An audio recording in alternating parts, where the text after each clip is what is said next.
환영합니다. 우리 복된 안식일 하나님 앞에 모여서 함께 예배드리게 된 것을 기쁘게 생각합니다.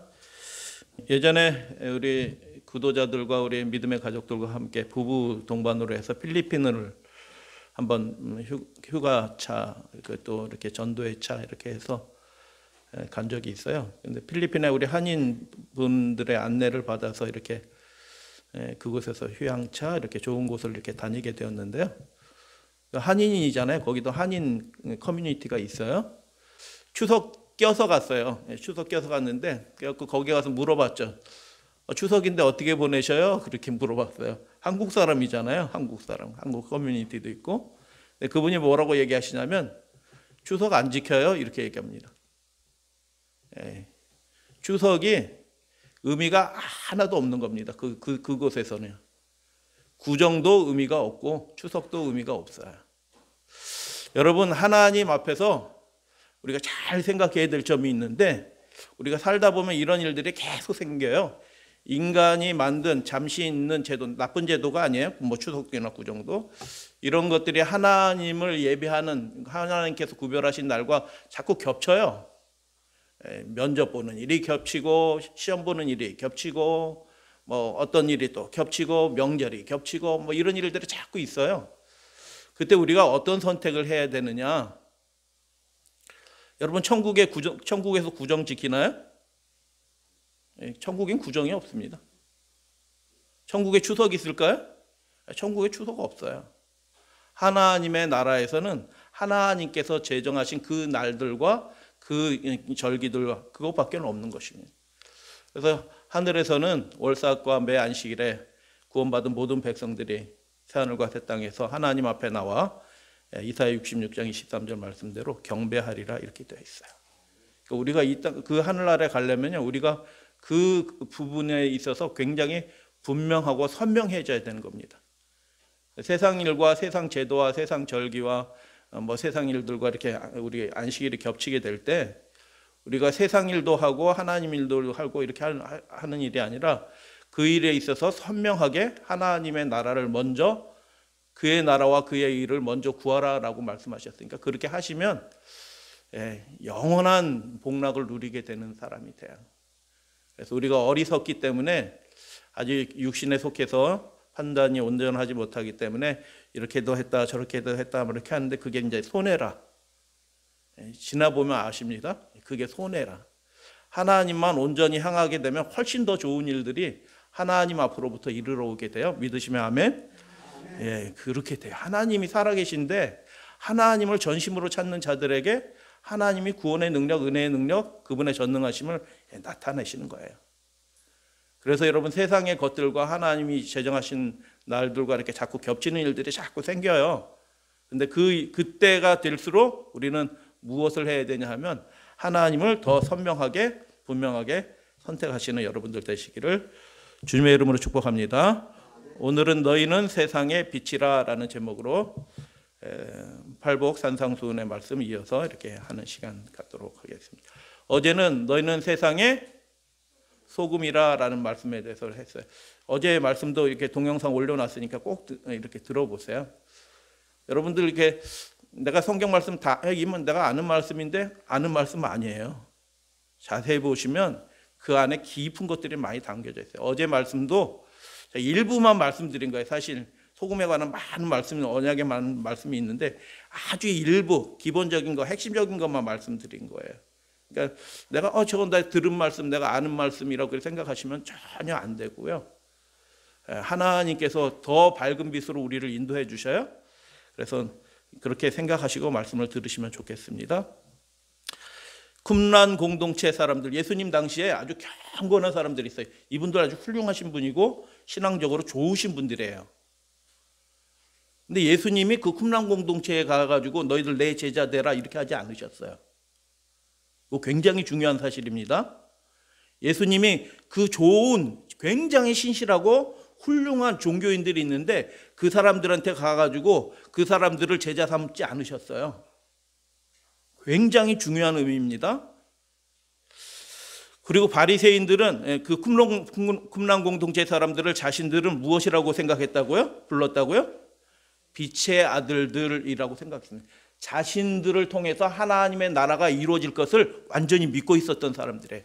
거룩하게 살았고요, 구별되게 살았고요, 경건하게 살았고요, 완전히 자신과 자신의 삶을 서로 유무상통하면서 사도행전 공동체처럼 그렇게 유무상통하면서 살았던 그런 사람들이에요.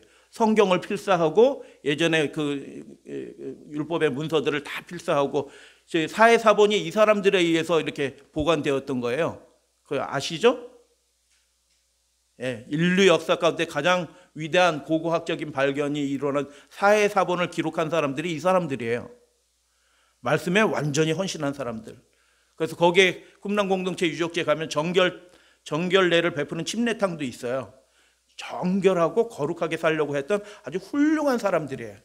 그들을 통해서 그들은 믿고 있었던 거예요. 예언의 말씀들을 이렇게 다 사모하면서 하나님의 나라가 우리들을 통하여 이루어질 거라고 생각하고 그렇게 살았고, 스스로를 뭐라고 불렀냐 하면 빛의 아들들이라고 이렇게 불렀어요. 바리새인도 뭐 유사해요. 구별된 자들이라고 그렇게 세속과 그 흐리멍텅한 신앙인들과는 완전히 우리는 다른 사람입니다 라고 생각하고 철저하게 하나님 앞에 헌신된 삶을 살려고, 그래서 요즘 기독교인들이요, 교회들이 바리새인 알기를 우습게 하는 경향이 있는데요, 천만의 말씀이에요. 요즘 교회는요, 예전에 예수님 당시로 돌아가면 교인도 아닌 것입니다. 그냥 거의 무신론자나 가까운 교인들의, 요즘 교인들의 삶의 모습들을 살펴보면 실제는 그렇습니다. 그래서 예수님께서 보여주신 그 믿음의 길들이요, 표준이 낮지 않아요. 하나님이 거룩하신 것처럼 너희도 거룩하라라고 그렇게 부르시고 요청하시고 우리를 세우시는 것입니다. 그래서 빛의 아들들이라고 생각하고 그렇게 훌륭한 신앙 생활을 하는 사람들이 여러 공동체의 사람들이 있었다라는 것입니다. 그런데 예수님은 누가 빛의 아들들이라고 말씀하셨을까요? 이렇게 훌륭한 사람들이 있는데 누가 빛의 아들들이라고 얘기해요? 마태복음 5장 14절 16절을 보니까 너희가 세상의 빛이라 라고 얘기해. 그 너희가 누구예요? 예수님 따라다니는 세리와 죄인들과 어부들, 이런 사람들, 너희가 세상의 빛이다 라고 얘기하는 것입니다. 그 사람들이 세상의 빛이 아니고 너희가 세상의 빛이다 라고 얘기하는 거예요. 예수님을 온전히 따르는 그 사람들. 산 위에 있는 동네가 숨기지 못할 것이요, 사람이 불을 켜서 어디 아래 두지 아니하고 말 아래 두지 않고, 이렇게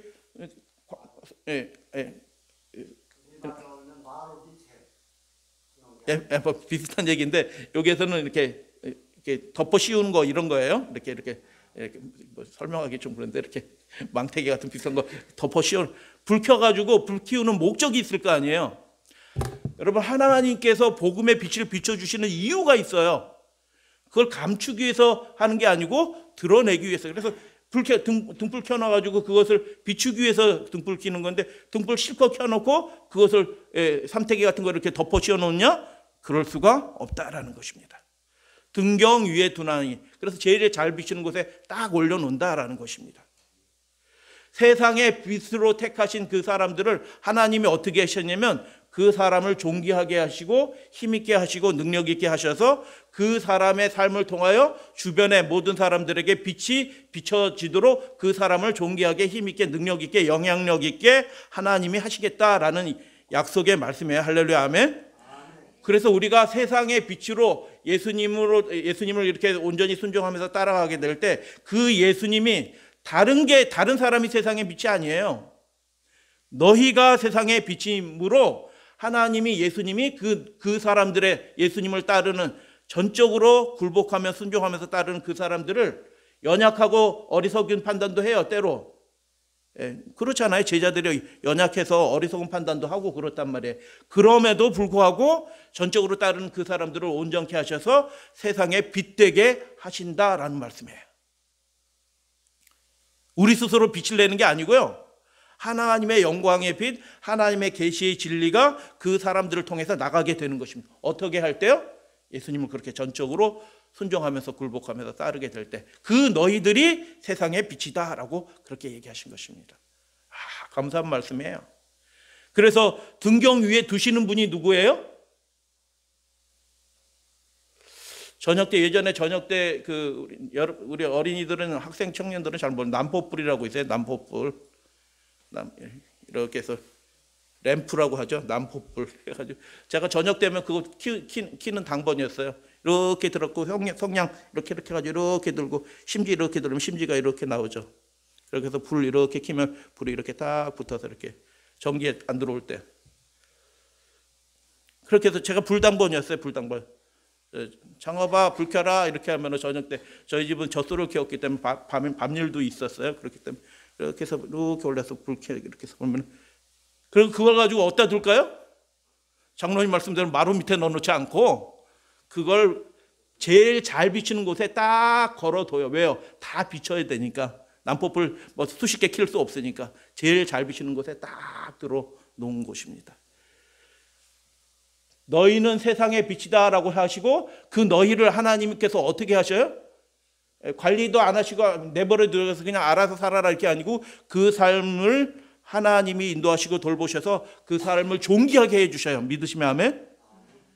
세상의 빛으로 택하심을 받은 그 사람의 인생을 하나님께서 존귀하게 하셔서 그 빛이 나가도록 영향력 있게, 그리고 제일 중요한 자리에 딱 하나님께서 두신다라는 것입니다.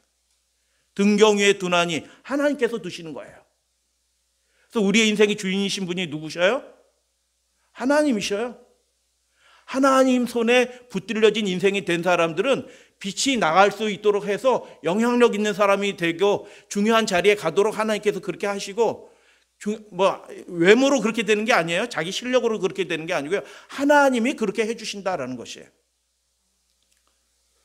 이같이 너희 빛을 사람 앞에 비치게 하여, 비치게 하시는 분이 누구셔요? 하나님이셔요. 우리가 스스로 자가 발전해가지고 빛을 쫙 비치는 게 아니고 하나님이 그렇게 비치게 하여 주신다. 저희로 너희 착한 행실, 도덕적으로 착한 행실, 성경을 읽을 때 착한, 선한 이런 얘기 나올 때면은 의로운으로 바꿔 읽으셔야 돼요. 의로운 행실이에요. 자꾸 기독교를, 하나님 믿는 종교를 윤리적인 종교로 만들려고 그래요. 그 무신론자들이 그렇게 성경을 이해를 해요. 무신론자들이. 우린 무신론자들이 아니잖아요. 의로운 행실이에요. 하나님 보시기에 합당한 삶을 살아가는 거예요. 하나님 보시기에 그래서 세상 질서와 상관이 없는 거예요. 명절은 우리의 삶의 1차적인 고려 대상이 아니에요. 그래서 너의 의로운 행실을 보고 하늘에 계신 누구의 아버지께? 너희 아버지께. 세상에 빛되게 하신 분, 우리 인생을 존귀하게 해주셔서 등경 위에 두셔서 비치게 하신 분, 사람 앞에 그 영광의 빛이 나가도록 하신 분, 그 하나님 아버지께, 너희 아버지께 영광을, 결국 하나님께서 영광 받으시도록 하나님께서 그렇게 하시겠다라는 그런 말씀이에요. 너희는 세상의 빛이다. 그래서 이 너희는 세상의 빛이다라는 이 말씀을 읽을 때 그 당시에 우리는 세상의 빛이다라고 생각한 사람이 있다고 없다고요? 이미 있는 거예요. 훌륭한 사람, 외향적으로 보면 어부들보다는 훨씬 훌륭한 사람, 성경도 잘 알아, 훨씬 경건해, 오랫동안 하나님 앞에 헌신해 왔어. 그렇게 세상의 빛처럼 보이는 사람들이 있었어요. 그런데 예수님은 누가 세상의 빛이라? 나를 따르는 너희들이 세상의 빛이다라고 얘기하신 것입니다. 그래서 우리가 은혜 가운데서 살고 있어요. 왜 은혜 가운데 살고 있냐면 우리가 그렇게 대단한 사람들 아니거든요, 사실은. 근데 하나님께서 하나님 주님을 온전히 따르는, 실수하고 때로는 넘어지기도 하지만 그 사람들을 하나님께서 예수님이 붙들어 주셔서 너희가 세상의 빛이라 하고, 그 사람을 어디로 옮기시냐 하면 들판에서 왕궁으로 옮기시고, 그리고 하나님께서 각 도의 처소에 있다가 두라평지로 옮겨 놓으시잖아요. 왜 두라평지에 왜 옮겨 놨을까요? 거기 사람들 다 모여 있거든요. 두라평지에 옮겨서 빛되게 하시잖아요. 사드락과 메삭과 아벳느고를 하나님의 영광이 드러나도록 하시잖아요. 그저 등경 위에 두시는 분이 누구예요? 하나님이 그 두라평지로 인도하신 분, 두라평지로 사드락과 메삭과 아벳느고를 인도하신 분이 누구예요? 그 사람이 총독이 아니었으면 글로 올 필요도 없어요.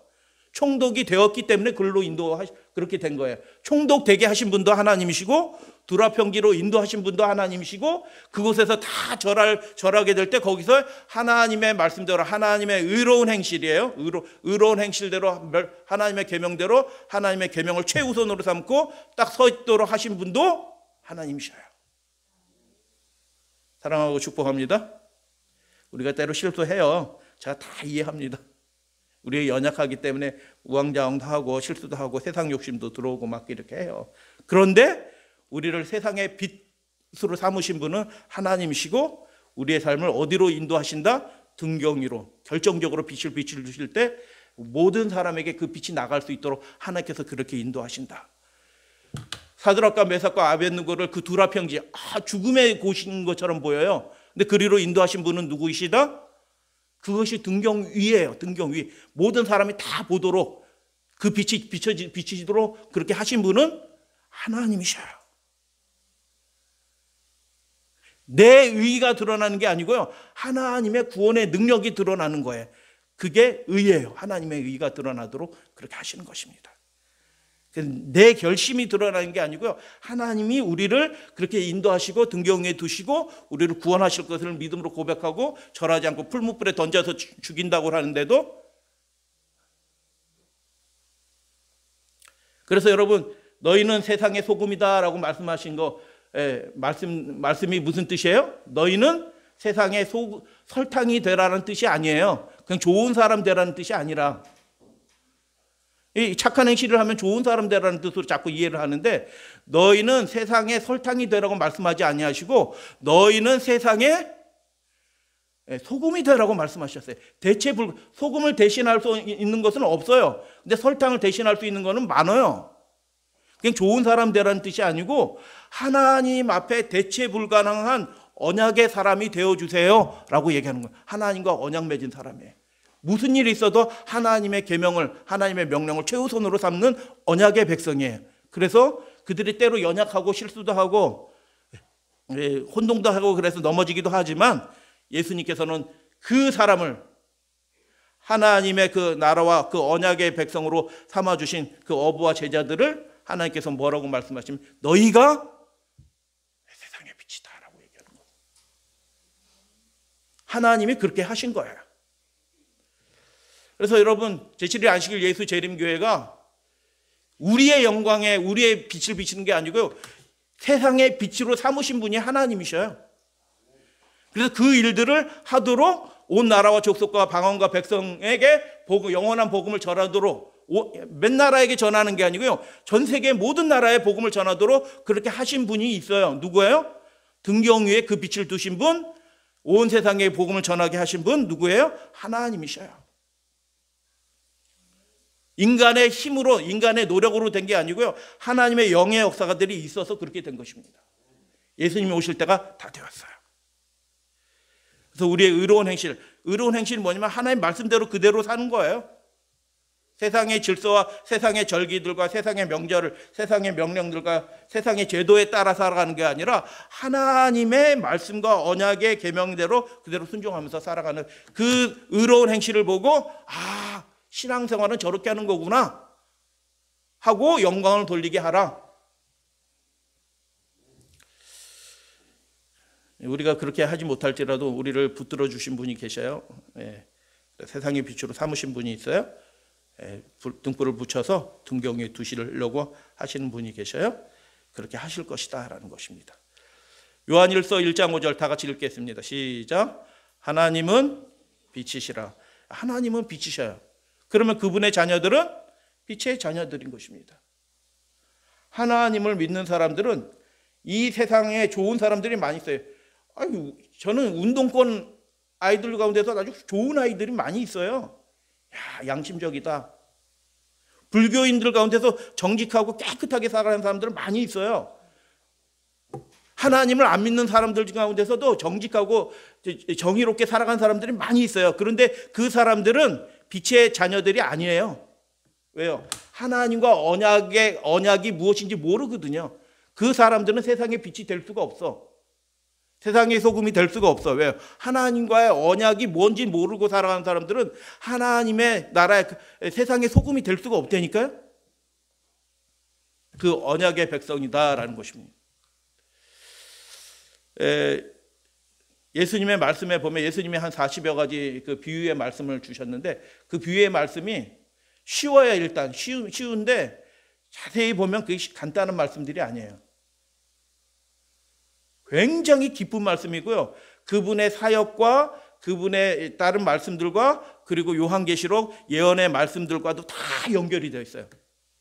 하나님의 아들이신 분이 오셔서 직접 하신 말씀이기 때문에 그게 단순한 얘기가 아니라니까요. 씨 뿌리는 자의 얘기가, 가라지의 비유가 그냥 단순한 얘기가 아니에요.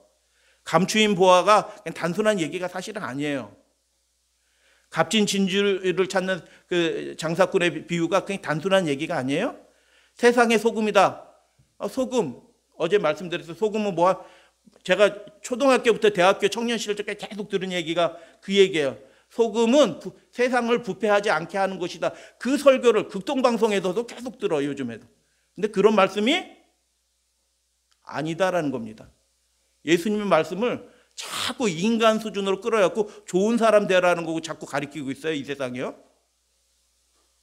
교회가 육체가 돼버리고 있는 것입니다. 그런 뜻이 아니에요. 소금은 가장 선명한 지시체가 있는데, 지시 대상이 있는데 그 소금은 언약이라는 것입니다. 언약. 어제 방송 자세히 잘 들어보세요. 요약한 겁니다. 그것도 길게 하지 못하고. 소금은 언약이에요. 쌍비유가 있어요. 씨 뿌리는 자, 가라지를 뿌리는 자가 있고요. 감추인 보화를 발견하고 값진 진주를 찾는 사람이 있고요. 예수님은 세상의 소금이다라고 얘기하고 바로 이어서 너희는 세상의 빛이다라고 같이 연결된 내용이에요. 그래서 여기서 빛은 무엇을 이야기하냐면 너희 착하게 살라 그런 뜻이 아니고요. 언약의 백성으로 살아라 라고 그런 의미예요. 쌍비유. 여러 가지가 있는데 뭐 이런 것들이 있어요. 너희 착한 행실, 그래서 의로운 행실을 보고 하나님과 언약을 맺은 그 언약의 주인이신 하나님께 영광을 돌리게 하라. 할렐루야. 아멘.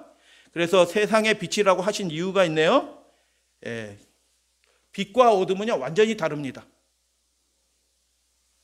비슷할 수가 없어요. 차이가 현격하게 나요. 언약의 백성과 그렇지 않은 사람들은 차이가 현격하게 나는 것입니다. 산 위에 있는 동네가 숨기우지 못할 것이다 라는 것입니다. 그것도 이제 설명드려요. 빛과 어둠이 다르듯이 그 언약의 백성들의 삶은 완전히 다른 것입니다.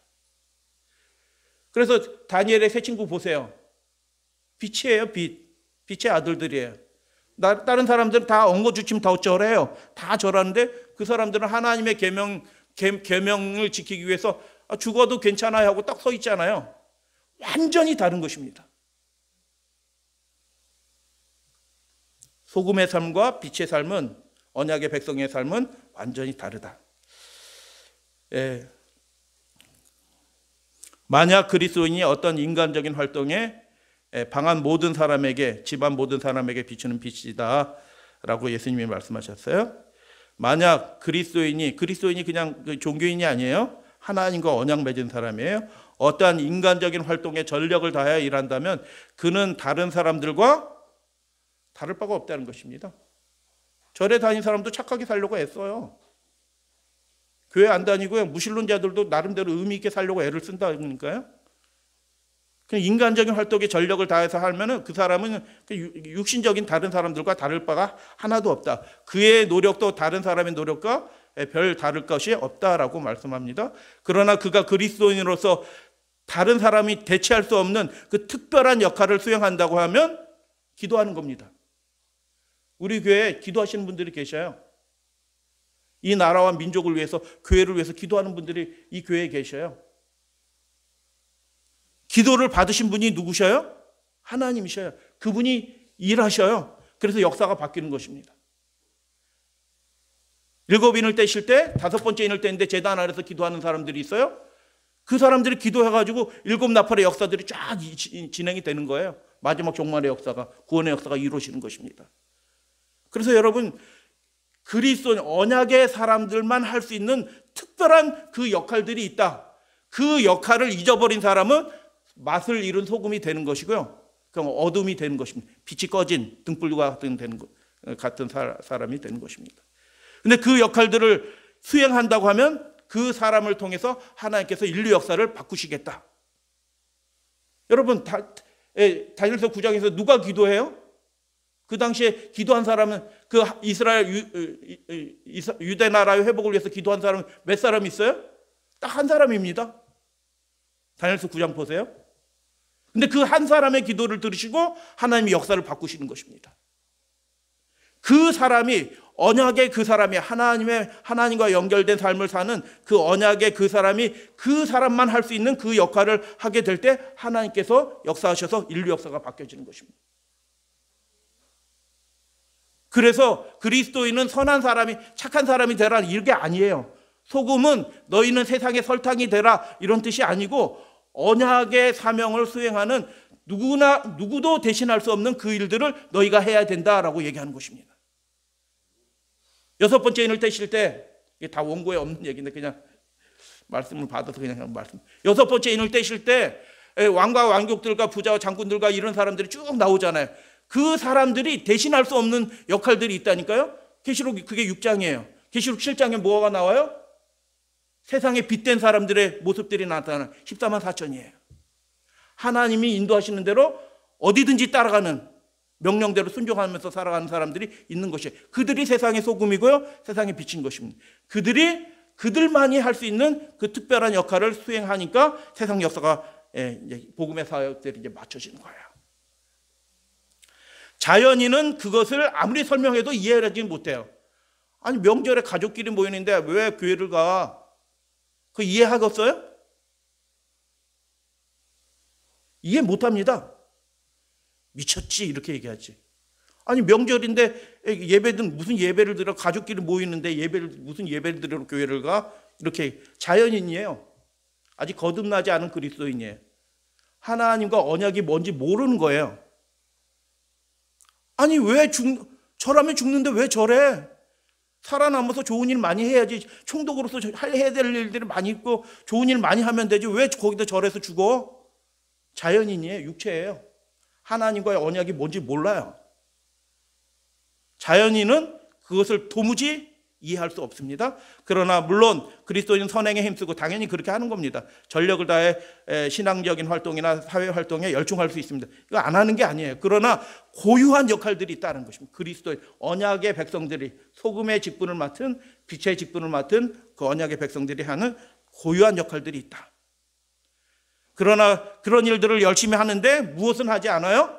예수 그리스도께서 세상의 표징이 되라고 하신 그 유일한 임무, 대체할 수 없는 그 임무에 준비되지 않는다면 그 인생은 실패한 겁니다. 그래서 우리가 말씀을 열심히 배워야 되고요. 우리 예배에 헌신해야 되고요. 주님과 언약을 더 굳게 해야 되는 것입니다. 잘 살았어요. 계시록 6장에 보세요. 왕 나와요. 왕족 나와요. 부자와 장군들 나와요. 성공한 사람처럼 보여요. 그러나 하나님 보시기엔 실패한 사람들이에요. 성공한 사람들은 7장에 나와요. 하나님과 언약을 맺은 14만 4천 흰옷 입은 사람들이 7장에 나오거든요. 그 모든 사회적 인간적인 활동들이 아무런 의미가 없다라는 것입니다. 그 언약의 직분을 감당하지 않는다면. 우리 사랑하시는 우리 학생들과 청년들과 우리 장년분들, 최근에 믿음을 배우신 분들도 있어요. 그러나 이것이 우리를 부르신 너희가 세상의 빛이다라고 말씀하신 예수님의 계획이신 것입니다. 세 부류의 사람이 있네요. 세 부류의 사람. 우리는 어디에 속한 사람인지 잘 생각해 보셔요. 밭은 세상이요 좋은 씨는 천국의 아들들이요 가라지는 악한 자의 아들들이요 라고 말씀하셨어요. 누가복음 16장 말씀을 이렇게 자세히 읽어보면요, 이게 중의적인 의미예요. 이 세대의 아들들이 나쁜 사람들처럼 보이잖아요. 근데 비유를 자세히 읽어보면 이게 중의적인 의미라 이 세대의 아들들이라고 비난받는 바리새인들과 종교인들이 비난해. 저 죄인들인데 예수님 쫓아다니네? 이렇게 하는 사람들이에요. 더 자세히 설명드리지 않아요. 중의적인 의미예요. 그래서 많은 분들이 이 말씀을 거꾸로 이해하고 있어요. 예수님의 말씀을 완전히 다른 식으로 이해를 하고 있어요. 이 세대의 아들들이 자기 시대는 그 시대에 있어서는 빛의 아들들이라고 자처하는 쿰란 공동체나 바리새인들이나 신실한 종교인이라고 자처하고 많은 사람들 앞에서 이렇게 기도하고 이렇게 존경을 받는 그 사람들보다 실제로는 더 지혜롭다라고 얘기하는 거예요. 왜요? 하나님의 나라를 보고 즉각적으로 따르고 헌신했어요. 세리와 죄인들과 어부들, 그 사람들은 예수님을 따라요. 그래서 이 세대의 아들들은 그 당시 훌륭한 종교인들, 신앙인들보다 실제로 보니까 더 지혜롭다라고 얘기하는 거예요. 두 부류의 사람들이 나와요. 천국의 아들들이 나오고요. 예수님을 따르는 사람들이 나오고요. 악한 자의 아들들이 나오고요. 마귀의 아들들이에요. 빛의 아들들이라고 자처하지만 실제는 누구의 아들이에요? 마귀의 아들들인 것입니다. 방해하는 거예요. 하나님의 나라를. 하나님의 나라를 허물어요. 그런 두 부류의 사람이 있어요. 여러분, 우리 사랑하시는 우리 믿음의 가족들은 천국의 아들들, 그리고 구원을 얻는 그 지혜가 있는 그런 믿음의 아들들이 되어주시기를 주님의 이름으로 축복합니다.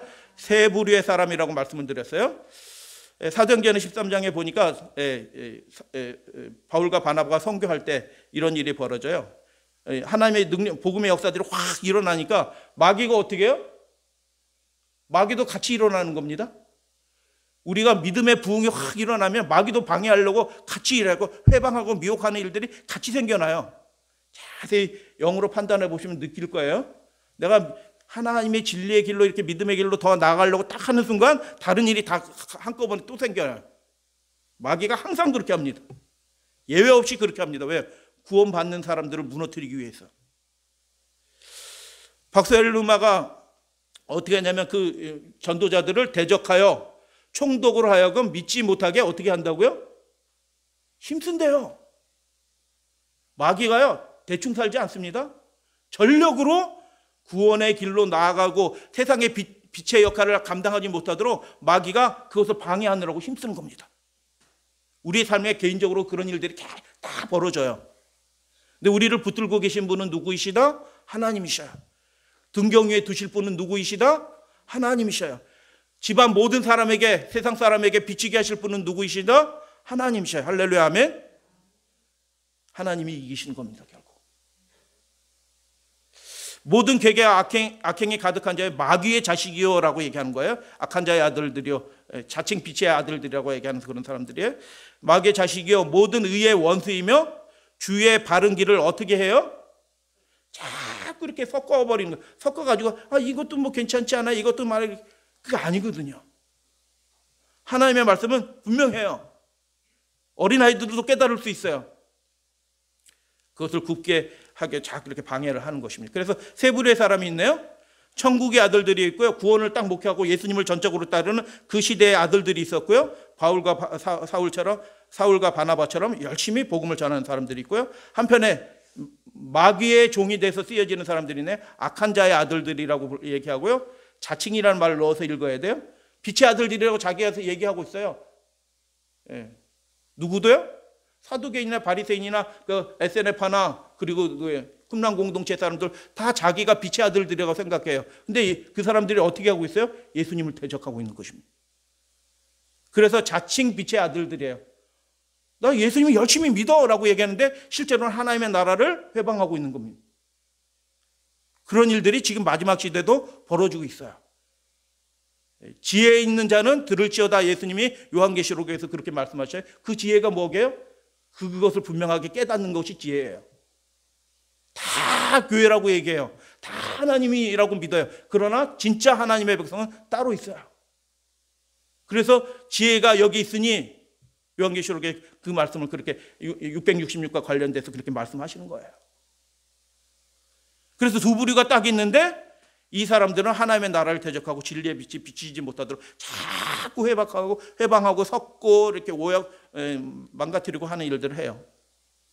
이 사람들이 믿지 못하게 하는데 빛의 아들들은 복음을 전파하는 것입니다.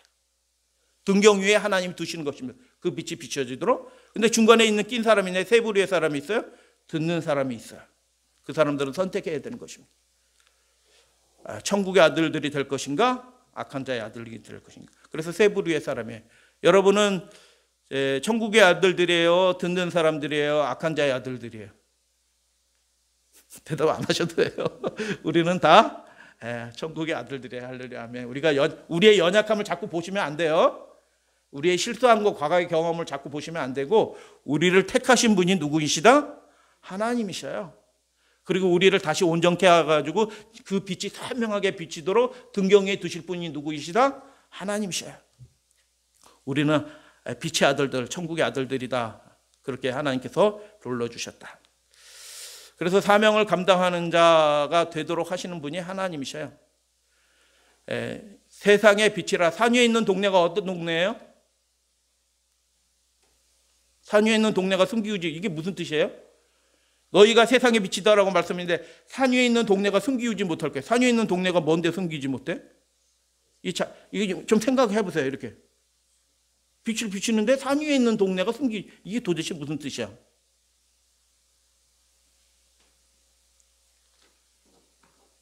좀 생각 좀 하셨죠? 제가 정답은 말씀드리지 않을게요. 마귀가 방해할 겁니다. 산 위에 있는 동네에 유력한 종교적인 권세를 가진 그 사람들이 방해를 해요. 그러나 그 방해가 성공하지 못할 것이다라는 그런 뜻이에요. 사람들이 등불을 켜서 말 아래 두지 않고 등경에 두느니 이러므로 집안 어떤 사람들에게 이 집은 세상이에요. 모든 사람에게 비치도록 하나님께서 너희를 그렇게 택하여 주셨다라는 그런 뜻이에요. 존귀한 직분이에요. 누가 대신할 수 있는 직분이 아니에요. 하나님의 영광을 결정적으로 드러낼 직분이에요. 그래서 너희는 세상의 소금이다. 너희가 세상의 빛이다. 라고 그렇게 말씀하신 거예요. 등경에 들어가는 자로 하여. 그래서 그 길을 찾는 사람, 그 구원의 길, 하나님의 나라의 길을 찾는 사람들에게 빛을 비춰주신다니까. 그 사람 통해서요. 만나게 하시고요. 말하게 하시고요. 교제 나누게 하시고요. 그 빛을 보도록 하나님께서 인도해 주신다. 예루살렘아 예루살렘아 선지자들을 죽이고 내게 파송된 자들을 돌로 치는 자여.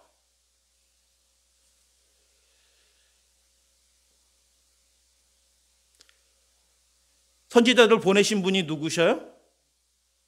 하나님이셔요. 파송된 자, 그 사람들을 보낸 사람들이 누구예요? 하나님이셔요. 어디로 보냈다고요? 예루살렘으로 보내셨다는 겁니다.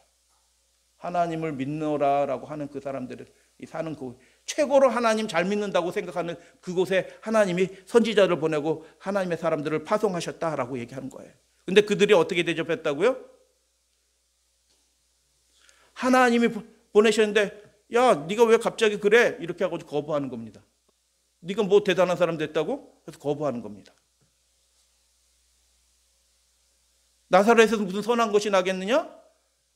하고 생각했는데 받아들인 사람이 있지만 대부분의 사람들은 다 거부했습니다. 예수님도 죽이고 예수님의 제자들도 돌로 쳤습니다. 누가요? 하나님을 믿노라라고 하는 사람, 자칭 빛의 아들들이라고 하는 사람들이 실제로는 하나님을 대적하고 진리를 거역하는 일들을 하고 있었다라는 것입니다. 산 위에 있는 동네가 어떤 동네예요? 예루살렘입니다. 그런데 예수님은 너무 좋으신 분이에요. 이 정도 되면은 어떻게 돼야 돼요? 하나님은 포기하셔야 되는 겁니다. 이 정도 되면 선지자 보내고 하나님의 사람 보냈는데 죽이고 돌로 치고, 근데 하나님의 아들을 또 보내셨는데 십자가에 매달. 그 정도 되면 어떻게 해야 돼요? 이놈들 끝내야겠다. 그렇게 생각해야 되잖아요. 이놈들, 이거는 불신자보다 더 악하네, 이 나쁜 놈들 하고 끝내셔야 되거든요.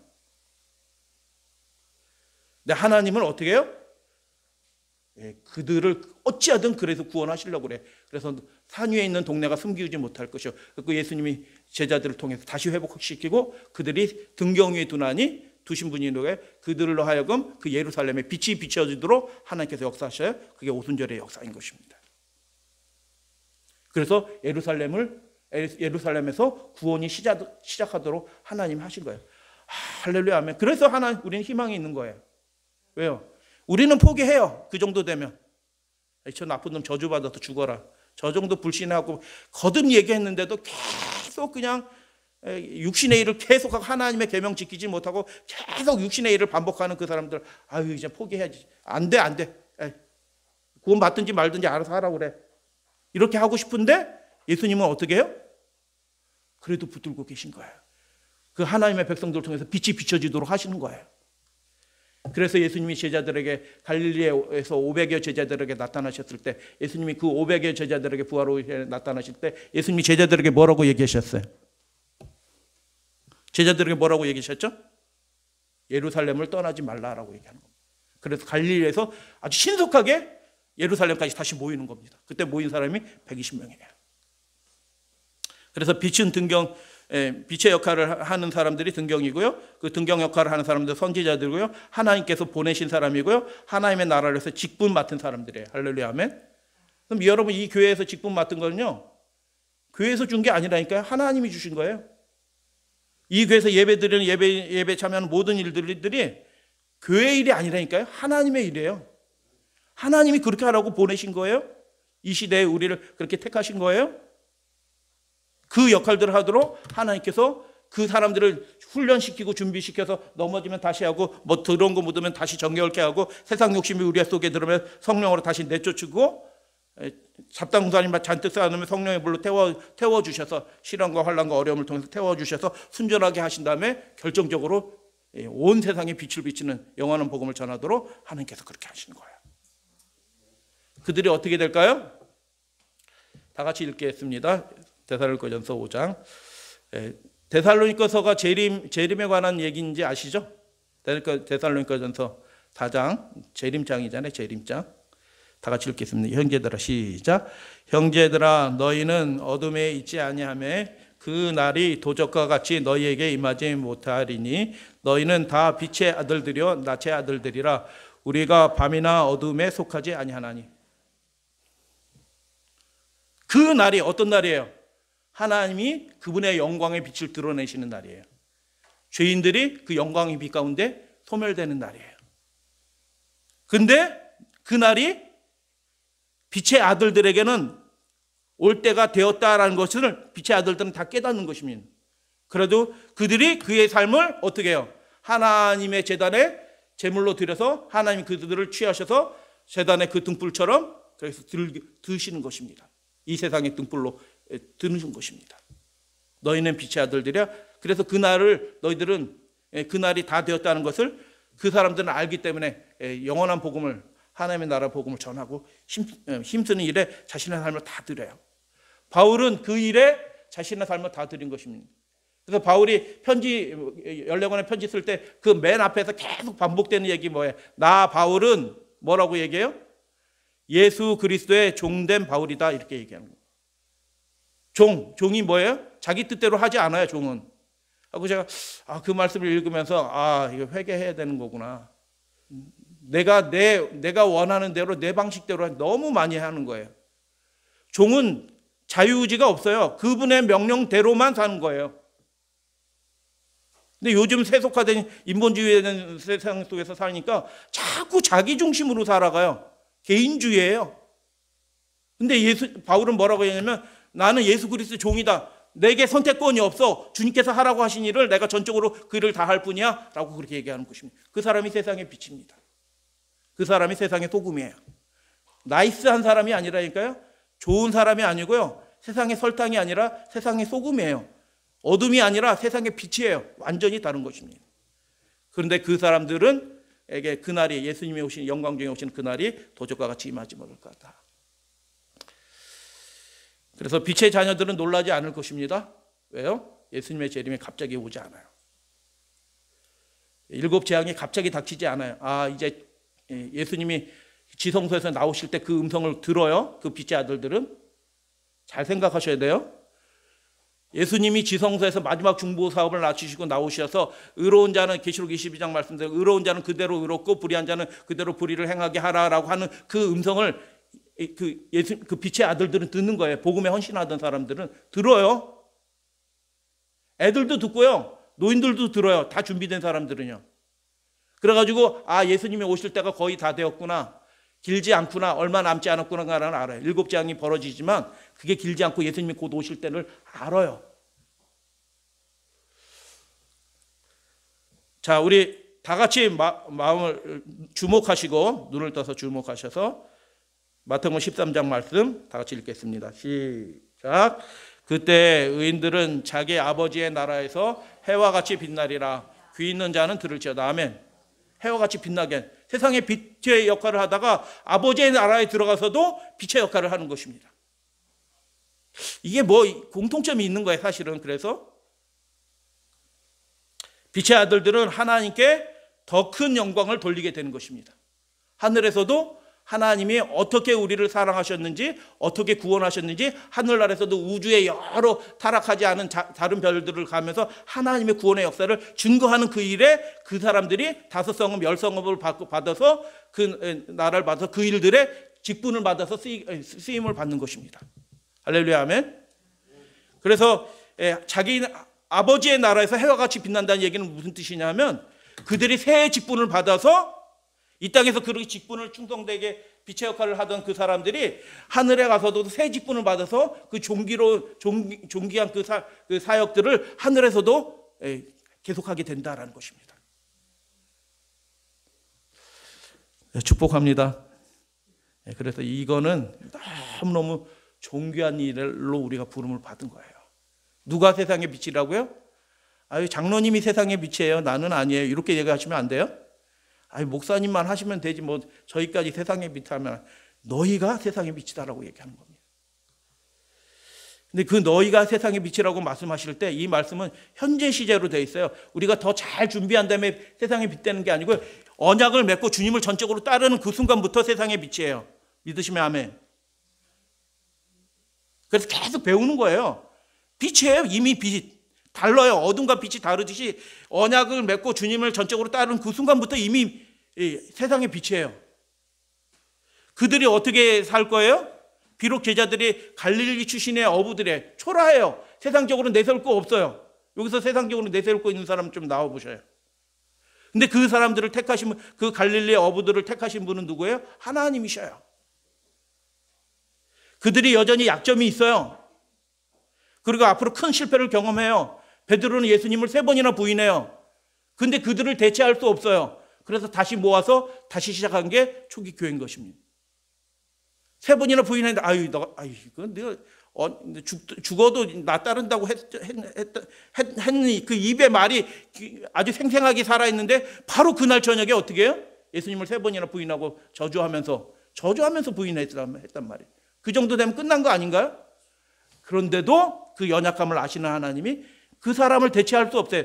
세상의 빛이라고 한 그 사람들을, 택하신 사람들을 대체할 수가 없어요. 그러니까 다시 회복시키는 것입니다. 그래서 빛의 역할들을 감당하도록 하시는 분이 누구이시다? 하나님이시다. 너희가 세상의 빛이라라고 선포하신 분이 그 역할을 감당하도록 그렇게 하시는 것입니다. 그래서 그들이 약점이 있고 실패를 경험하지만 여전히 세상의 빛인 것입니다. 그 사람을 대신할 교인들은 다 똑같아요. 천만의 말씀이에요. 똑같지 않아요. 언약을 맺은 사람들은 달라요. 그를 부르신 분이, 그를 세상의 빛으로 삼으신 분이, 등경 위에 두실 분이, 그리고 비치게 하실 분이 하나님이셔요. 그들을 온전한 사명자가 되게 하실 것입니다. 갈바리아 십자가는, 그래서 우리는 어떻게 살아야 되는가? 갈바리아 십자가는 사람들을 위해 높이 들려 그들의 마음과 생각의 중심이 돼. 십자가로부터 빛이 비치는 것입니다. 예수 그리스도로부터 빛이 비쳐오는 것입니다. 그럴 때 모든 영적 기능은 하나님께로부터 직접 받은 거룩한 능력으로 채워질 것이다. 우리가 목사님 말씀 듣고, 일주일에 한 번 설교 말씀 듣고 은혜 받을 생각하시면 안 돼요. 여러분, 지난주에 제가 설교 이렇게 편집해서 동영상 올리면서, 이게 설교를 못해도 이렇게 못할 수가 있구나. 신기하다. 어떻게 목회 생활 거의 20년 차 하는데도 어떻게 설교를 이렇게 못하냐. 기가 막히더라고요. 설교를 못해도 그렇게 못할 수가 없어. 우리 김대숙 성도님 그렇지 않아요? 그죠? 어떻게 이렇게 설교를 못해? 그래서 편집하면서 한숨을 푹푹 쉬면서, 진짜 말씀을 이렇게 뒤죽박죽으로 우왕좌왕, 죽도 아니고 밥도 아니고 이렇게 설교도 할 수 있구나. 여러분, 목사에게 영성을 의지하지 마세요. 누구 유명한 사람에게 영성을 유지하지 마세요. 그 사람들 가짜들 많이 있어요. 말은 그렇게 하고 막 자기가 뭐 한 것처럼 막 드러내잖아요. 가짜들 많습니다. 속지 마셔야 돼요. 우리가 속지 않는 비결은 뭐예요? 그 빛이신 예수님과 직접적인 관계를 맺으셔야 돼요. 그분의 음성을 직접 들으셔야 돼요. 그 음성을 듣는 때가 됐다니까 이미. 요엘서 2장 28절에 너희 아이들은 늙은이들은 다 그분의 음성을 들을 때가 됐어요. 지금 그때 우리가 주님의 음성을 직접 듣는 때라니까요. 그래서 하나님께로부터 직접 받는 거룩한 능력으로 채워질 것이다. 그리고 또 주님을 위한 진실한 사업의 진리의 사업이에요. 진리의 사업에 힘을 집중시키는 우리의 삶에 이것저것 막 하려고 늘어놓은 일들이 많은데 어디에 포커스가 맞춰져 있어요? 하나님의 진리의 복음을 전하는 길에 포커스가 딱 맞춰져 있는 것이죠. 그런 일들이 마지막 시대 백성들 가운데 일어날 것이다. 애들도 그렇게 할 거라는 겁니다. 애들도 깨어있는 아이들, 나이 많으신 분도 늙은이라고 성경에 있는데 그 늙은이들도 그 마음에 이런 일들이 벌어질 것이다는 거예요. 그 사람들이 세상의 빛으로 하나님께 삼으신 사람들의 삶 가운데 일어난 역사들이 일어날 것이다. 일꾼들은 이 땅을 밝히는 산 대리자로서 세상을 향해 광선을 내뿜을 것이다. 하나님께서 그 사람을 존귀하게 하셔서 영향력 있게 하셔서 등경 위에 두라평지 위에 세우시는 것입니다. 온 세상 사람이 다 보도록, 한순간에 복음이 끝나도록 하나님께서 그렇게 하셔요. 구원의 통로가 되어주실 것입니다. 우리가 그렇게 택함을 받았어요. 그래서 우리가 서로 힘써 예수를 알자라고 이렇게 고백하시고 하나님 앞에 헌신된 삶을 살아주시는 여러분들 되시기를 부탁드립니다. 이 산상송 44쪽 읽고 말씀 마칩니다. 시작. 그리스도께서는 당신께 헌신하는 모든 인간 대리자들을 참으로 기쁘게 받으신다. 그들이 연약해요.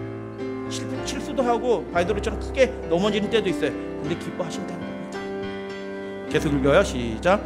그분께서는 성육신의 사랑의 신비를 이 세상에 알려주기 위하여 인간이 하늘과 연합하게 하신다. 하늘과 연결되도록 하시는 거예요. 그 신비한 경험들을 하게 되는 겁니다.